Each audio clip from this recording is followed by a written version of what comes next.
సిద్దిపేట జిల్లా హుస్నాబాద్ ఉమాపూర్లో Satavahana university engineering college advance technology centre భవన నిర్మాణ స్థలాన్ని పరిశీలించారు మంత్రి పొన్నం ప్రభాకర్. అనంతరం కాలేజీ స్థలపత్రాలను అధికారులకు అందజేశారు. గ్రామీణ ప్రాంత వాతావరణంలో ఆహ్లాదభరితంగా ఉండే విధంగా కాలేజీ ఏర్పడుతోందని ఈ సందర్భంగా అన్నారు.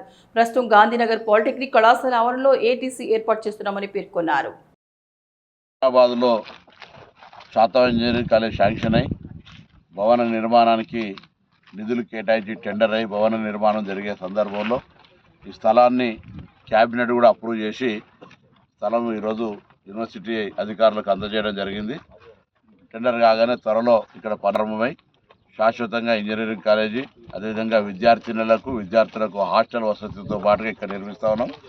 వచ్చే విద్యా సంవత్సరంలో ప్రభుత్వ ఇంజనీరింగ్ కాలేజ్ మంచి గ్రామీణ వాతావరణంలో ఇక్కడ అందరు విద్యార్థులు ఆప్షన్ తీసుకొని ఇక్కడ జాయిన్ కావాలని కోరుతాను. ఎటువంటి సమస్యలు లేకుండా అటు ప్రభుత్వం తరఫున ఇక్కడ స్థానిక ప్రజాప్రతినిధిగా స్థానికులందరం కలిసి విద్యార్థులకు అండగా ఉండి ఎటువంటి అసౌకర్యం లేకుండా చూస్తామనే మాట మనవి చేస్తూ ఈ శాతవాహన ఇంజనీరింగ్ కాలేజ్ హుస్నాబాద్లో మరి పిల్లలంతా వచ్చి తమ ఉన్నత విద్యను గ్రామీణ ప్రాంతంలో ఉన్నటువంటి పరిస్థితుల్లో అందరూ కూడా వచ్చి ఈ కాలేజీని ఒక పేరెన్నిక గల కాలేజీగా చేయాలని కోరుకుంటా ఉన్నాను.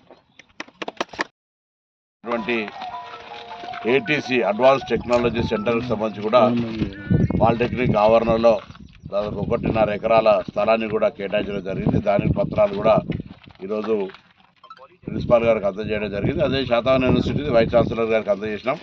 ఈ రెండు కూడా త్వరలో పనులు పూర్తయితే అదేవిధంగా కూచనపల్లి మాలపల్లి మధ్యలో న్యాక్ సెంటర్ కూడా శాంక్షన్ అయింది. అక్కడ కూడా స్థలాన్ని కేటాయించినాం.